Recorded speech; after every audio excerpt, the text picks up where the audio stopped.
معزز اور محترم دوستوں اور عزیز بھائیوں، 10 محرم کے روزے کی فضیلت کے بارے میں حضرت ابن عباس رضی اللہ تعالی عنہ فرماتے ہیں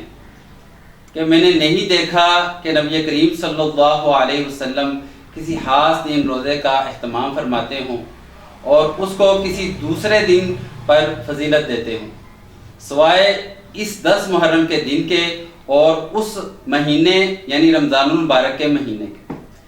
اس حدیث کی تشریح میں علماء کرام فرماتے ہیں کہ حضور اکرم صلی اللہ علیہ وسلم کے طرز عمل سے حضرت ابن عباس رضی اللہ تعالی عنہ نے یہی سمجھا کہ آپ جس قدر نفلی روزوں میں عاشوراء کے دن کے روزے کا اہتمام فرماتے تھے، اتنا رمضان کے بعد کسی دوسرے نفلی روزے کا اہتمام نہیں فرماتے تھے۔ اس حدیث سے 10 محرم کے روزے کی فضیلت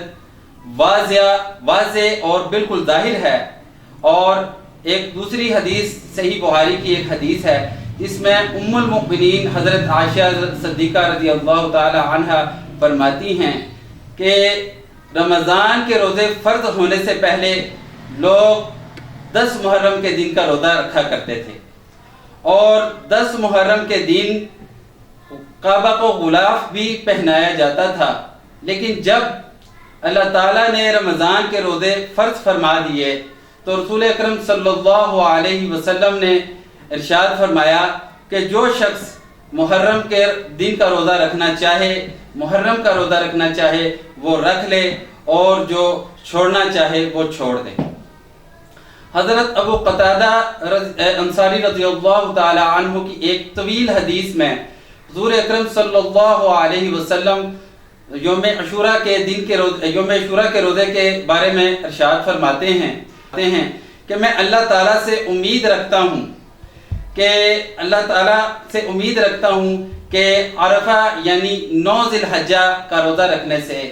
گزشتہ اور آنے والے سالوں کے صغیرہ گناہوں کا کفارہ ہو جاتا ہے، اور میں اللہ تعالیٰ سے یہ بھی امید رکھتا ہوں کہ عاشوراء یعنی 10 ذی الحجہ